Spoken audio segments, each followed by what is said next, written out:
यहाँ अत्याचार इतना हो रहा है, उसको रोको। उत्तर प्रदेश में आइंदा इंतखाबात के लिए बीजेपी रियासत में विश्वास यात्रा शुरू कर रही है। सीएम योगी ने मथुरा पहुंचकर विश्वास यात्रा का आगाज किया। इस मौके पर उन्होंने अपनी हुकूमत की हुसूलियाबियां गिनवाई।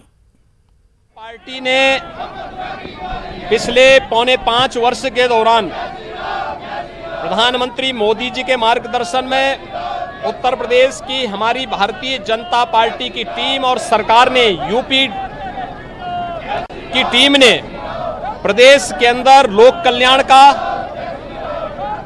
विकास के इंफ्रास्ट्रक्चर डेवलपमेंट का, आस्था के सम्मान का, गांव के उत्थान का, किसानों के खुशहाली का, नौजवानों के स्वावलंबन का और महिलाओं की सुरक्षा के लिए जो कार्यक्रम चलाए हैं, उस पर जनता जनार्दन का आशीर्वाद लेने के लिए जन विश्वास यात्रा आज यहां पर प्रदेश के अंदर 6 स्थानों से प्रारंभ हो रही है।